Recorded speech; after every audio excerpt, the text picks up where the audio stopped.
With the events of the Bleach and manga completed, this leads to the light novels, Can't Fear Your Own World in particular. Aizen did not have a massive part to play in the series, but he was still nevertheless an important character in the background. We first see Aizen in a flashback when he was sent back to Mukon at the end of Thousand Year Blood War. In here, he would engage in a conversation with the main character of the series, while also crippling all those around him with his spiritual pressure. Let's dive through the light novel series and go through the impact and discoveries of Sosuke Aizen. In Can't Fear Your Own World, it started off with Aizen being imprisoned back into Mukon.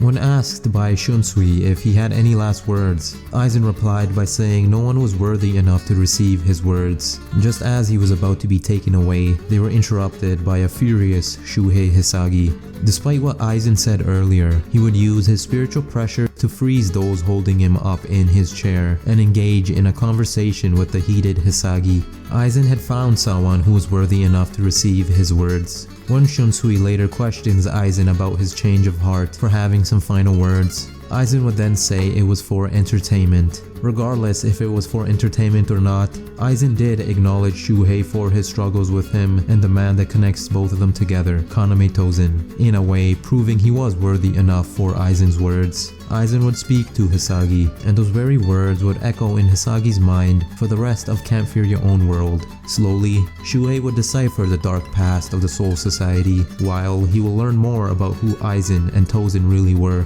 Now, what was it that prompted Aizen to use his spiritual pressure to freeze everyone around him? The furious Shuhei Hisagi, all bandaged up from the Thousand Year Blood War, would show up because he wanted to see the killer and corrupter of his teacher imprisoned. Shunsui wanted to limit Aizen's words because of how dangerous the man was. Despite being strapped down in a chair, limiting most of his abilities, he still arguably possessed his most dangerous power, his words. Aizen was always enshrouded in mystery, but one thing was known widely. His words would always pierce the hearts and souls of those around him. Everyone would wish that everything he spoke of was false. With all of their souls, they would despise him. But no matter how hard they wished and hated, there was always that shred inside their being that knew Sosuke Aizen was absolutely right. When Shunsui tried to limit Aizen's speech, Aizen would reply, "Are you afraid a conversation with me will cause Soul Reapers to defect, just like with Kaname Tozen?" Which was the common belief. In reality, that was far from the truth, as we would later come to find out. While all looked down at the name of Kaname Tozen,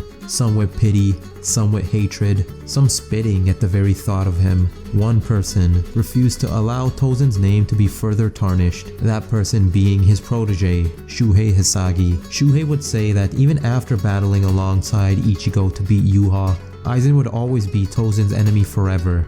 Aizen would reply to Hisagi by saying, "Forever is a word that shouldn't be uttered so lightly. Even Tozen's conviction wasn't eternal after all." Hisagi was perplexed and angered, like most were under the influence of Aizen. Aizen would say that, "Eventually time will come when you all will understand the treacherous fantasy of the Soul Society." What could have Aizen been alluding to when talking about this treacherous fantasy of the Soul Society? Could it have been the mutilation of the Soul King? The fact that the world ran on a crucified god? Or maybe there is more? If someone were to know, I would say Aizen is one of the select few who would know. Everyone there must have thought that these were big words coming from Aizen, the one who backstabbed everyone. However, if the foundations of the Soul Reaper started from treachery, would that make Aizen the most fitting Soul Reaper? Could you really say Aizen was evil if the Soul Reapers themselves were founded upon the same treachery? Would you say Soul Reapers as a whole are evil? Now, what were the important words spoken between Aizen and Hisagi that would illuminate Hisagi's path? While Hisagi continued to get flustered with Aizen's words, Aizen dropped these bombs that would stick with Hisagi and help him better understand himself and the world. What you feel isn't hate, it's just sentimentality for Kaname Tozen and what he left behind. You would do well to remember this. Regardless of how firm your resolve is, you can't defeat the strong with sentimentality alone. even on the verge of death. Those words played on repeat in Hisagi's mind, and for good reason. Sentimentality for Kaname Tozen was the driving force for Shuhei Hisagi. Despite his mentor being a criminal, Tozen's influence on Hisagi was undoubtedly for the better, and that was the reason for his frustrations when approaching the man who killed his mentor. Hisagi was largely led by emotions when it came to Tozen, and he felt that as long as he followed the path set by Tozen, he would be on the righteous path. It was those emotions, the sadness, the nostalgia that blinded him. That was until Aizen struck deep down inside him, saying that alone will not suffice. Because the truth is, Hisagi does not know Tozen's true path, his true past. He did not understand Tozen as much as he would have liked to believe. He just assumed Aizen deceived Tozen, when the truth was, Hisagi did not want to accept any other explanation. Aizen would say that this whole conversation was for entertainment, under the impression that his modest words may even change the Soul Society a little, which, as we would come to find out later, in fact did. Right as Aizen was being carried back into prison, he uttered the following words: "If you want to see through the truth, you must flounder and sacrifice your own flesh, blood, and soul.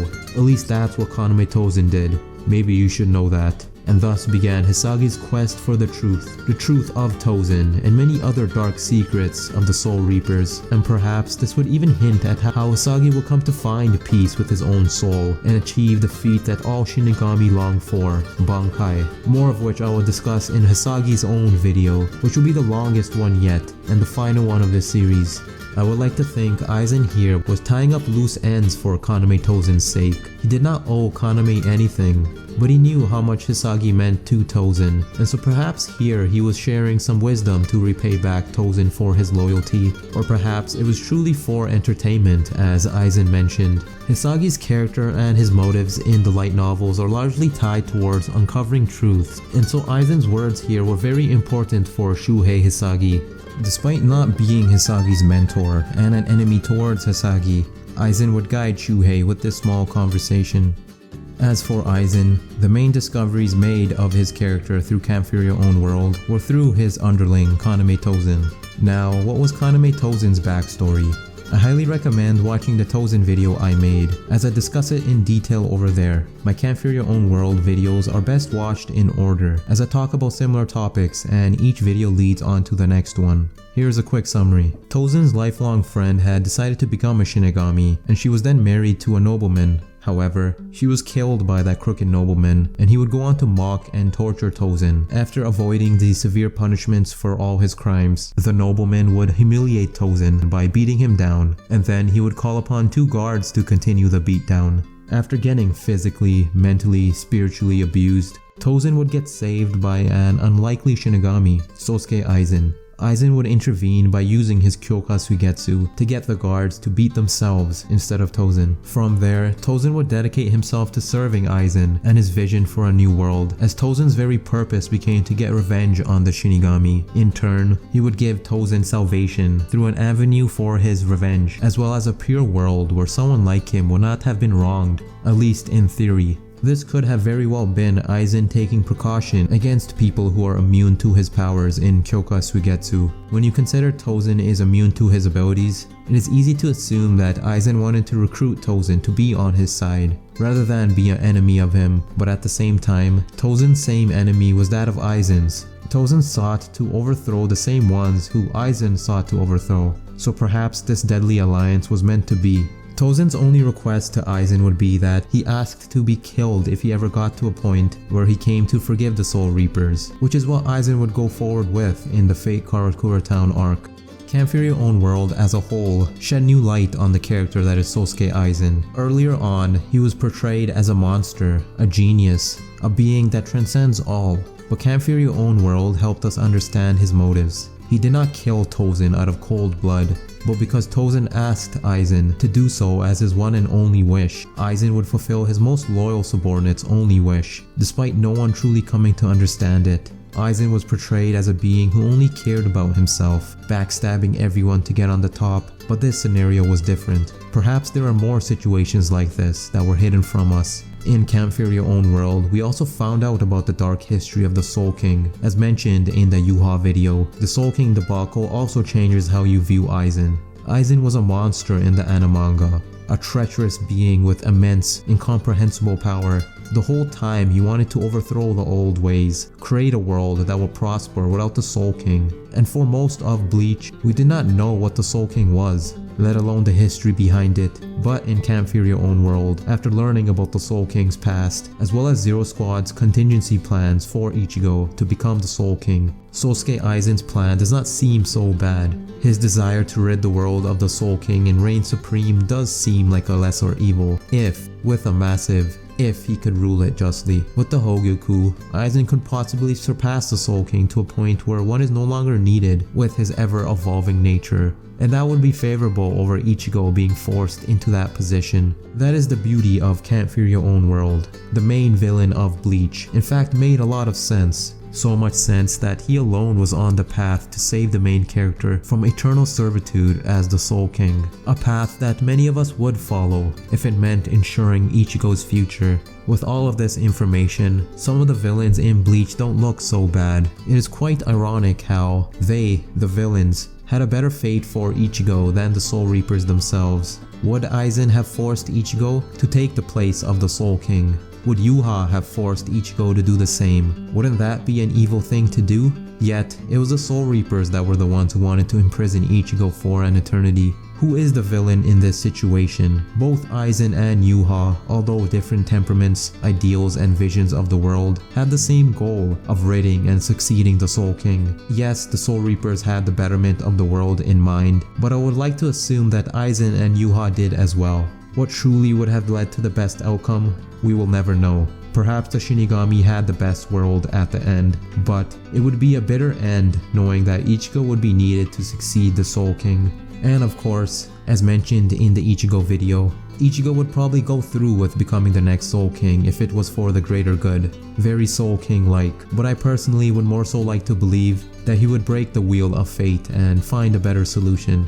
Back to Aizen. Sosuke Aizen was always a being far from understandable. He stood on peaks that no one would dare to even reach. You could assume him to be a perfect of a Soul Reaper if there ever was one. Aizen was so advanced that no one was able to comprehend his goals, his true intentions, save a select few characters. For most of Bleach, Aizen was a mystery, but through Camp Fury Own World, it shed more light on his intentions and character. Camp Fury Own World did a good job in further humanizing Aizen. We thought he was a disgraced god, a demon with ideas and plans we could not relate to, a Machiavellian monster who just kills just because he can or because he finds it amusing. But even the most dangerous of monsters have some sense to them. In Aizen's case, he had all the sense in the world. He wanted to reshape the world, and he had the power to do it. With the Hogyoku, the zenith to Aizen's abilities has yet to be even reached, but will we ever learn of what Aizen's world could have been? If he could govern the world as a just ruler?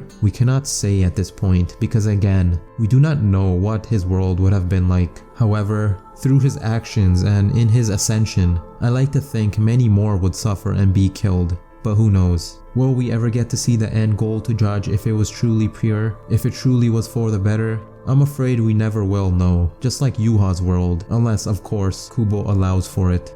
An important thing to note was that no one in the Bleach world had the knowledge Aizen had, save a few characters like Urahara. From his words in his defeat, it is safe to say he knew everything about the Soul King's past, and the same with Kisuke. Perhaps all of this was just the tip of the iceberg. Perhaps there are many more darker secrets. Perhaps Aizen even knew that Ichigo would eventually become a Soul King candidate and be doomed to that same position, as he was there for his inception. Not literally, but you know what I mean. If that was the case, it really does paint him to be more heroic than we ever would have thought. And if you assume Kisuke knew everything as well, it does give him a more darker aura. The Soul King's mutilation is often referred to as the original sin by fans, and it was Aizen who was the first one to refer to what happened to the Soul King as the original sin. You saw it at the Ryoku, didn't you? You saw the Soul Society's original sin. It's ironic how the biggest criminal alive is the one who likened the name, but it shows you the stronghold the Soul Reapers have. Only a criminal like him could speak of such things like this, let alone come to learn of such things, which is something less than 1% of the world knew. Just what secrets of the Bleach world does Aizen know of? If there was anyone to know of the dark secrets of this world without being in a high position of power, I would like to think it was Aizen. Perhaps with Aizen's knowledge, he would have been on the more understandable side. Maybe in the Hell arc, we will find out more about the world. Until then, it will remain a mystery. But all of this made me wonder, if everyone knew what was done to the Soul King, if everyone knew that Ichigo was next in line and he would be forced onto the same position, would they really disagree with what Aizen was doing? Could Aizen have been the lesser evil? Would Ichigo's closest friends disagree with what Aizen was doing? Would they fight alongside him or continue to oppose him if everyone had the knowledge that Aizen had, as well as whatever else he knew about the Soul Society that we have still yet to learn? Would Aizen be considered a treacherous monster, or would he be considered a hero?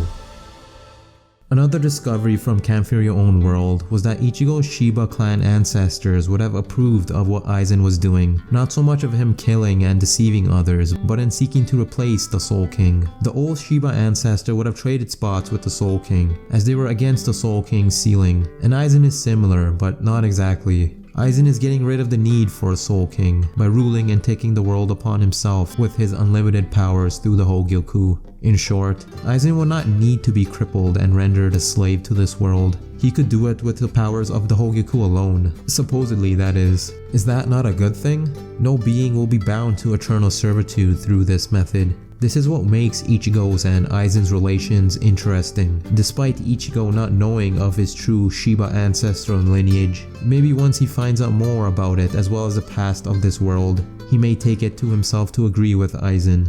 All of that said, you cannot deny Aizen's treachery. Aizen without a doubt is a murderer, a monster, but in the lens of others, so are the Soul Reapers. So is the Gote 13, the devilish victors, through the eyes of the other races. The losers, not the winners. What does the future hold for Aizen? The Bleach world is a terrifying and treacherous one, and the worst is yet to come in Hell. There will be a bigger threat, and for that reason I am sure Aizen will see light again. He is far too powerful of a being for the Soul Society not to make use of. If the Hell arc does come to fruition, it could be that we may very well see Aizen's Bankai, or even more information about his past. As Kubo has stated, he would like to expand on certain characters if he'd got the time. I also believe Aizen and Ichigo will meet once again. We saw them briefly fight together in Thousand Year Blood War, and it was one of my favorite parts in the arc. In Camp Fear Your Own World, when Aizen mentioned that no one deserves his words, he did follow up with, though I did want to talk to Ichigo Kurosaki a bit more. Did Kisuke Urahara get the wrong idea about me? I'm not sure what he meant in regards to Kisuke. Perhaps Kisuke prevented them from talking after the Thousand Year Blood War. Regardless, I'm sure we all can see them fighting again on the same side, as well as having more interactions in the future. What do you all think they will talk about if they met up? I felt the Soul King will definitely come up. Aizen will probably be like, "It's been a while, Ichigo Kurosaki. We didn't get to talk last time, but I believe you must have seen the thing that they call the Soul King," or something along the lines of that. I also feel that it may be Aizen who will tell Ichigo about the plans Zero Squad had for him if Yuha's remnants were not able to take the Soul King's place. This would be a huge and pretty heart-wrenching moment if Ichigo does find out, assuming he does not already know, and I feel Aizen may be the only one with the balls to tell him. This also brings into question, what if Ichigo was forced to become the Soul King? When the hyenas are out cornering their wounded prey, if Ichigo does in fact end up being forced to be the Soul King, I can think of no other person who would be a greater ally to him than Aizen. The interactions between Aizen and Kazuhi would be very interesting as well if the worst case scenario were to happen to Ichigo, whatever it may be. If all his friends were taken out / betrayed him and Kazuhi was left on his own, there would be only one man who would be fitting to train the boy and tell the tales of his legendary father. The man who secretly trained Ichigo, the man who constructed obstacles for the hero and saw the ascent of the world's greatest protector, Sosuke Aizen. Maybe Aizen truly is the narrator of the story. All of this was in fact him telling the story of Ichigo Kurosaki to his protege, the young Kazuhi Kurosaki. All in all, despite being locked away in Mukin, Aizen would rise once again as stated through the last words in the light novels, even if they are able to surpass that corpse in the end. I will wait with anticipation, looking forward to the time when their journey illuminates my own path. There are loads of speculation you can make about the future of Bleach, but what do you all think? What do you think we will see in the future for Aizen? In Camp Fear Your Own World, we also had a very cool parallel between villains. As Aizen was being transported back into Muken while strapped down to his chair, we would have a heated conversation with Hisagi, mainly about Kaname Tozen. We would then see a flashback of Tozen, and after that we will be taken back to present time, where another man was sitting on a chair. While Aizen was sitting on a chair that suppressed his powers, this other character was sitting on the throne of the Tsunayashiro clan, which accentuated his powers by allowing him to do whatever he wanted, being the new leader. That character was Tsunayashiro Tokunada. Aizen was being sent back into prison, hidden in the shadows. However, it was the opposite for Tokunada, who would be emerging out of the shadows and shaking up the world just like Aizen once did. This was a good contrast between the characters. They both were related to Tozen through past experiences, one causing him incredible amounts of suffering, and the other bringing upon reprieve, being a guide for him. Aizen was credited for Tozen's downfall, but it was in fact Tokunada who was the cause for what Tozen had become. As one menace is locked up and put in order on his chair, another wakes up on his throne to soon bring chaos. This was a symbolic passing of the torch in a way, from one scheming, treacherous villain to another. It gives you the feeling, as if one demon goes to sleep, another one awakens.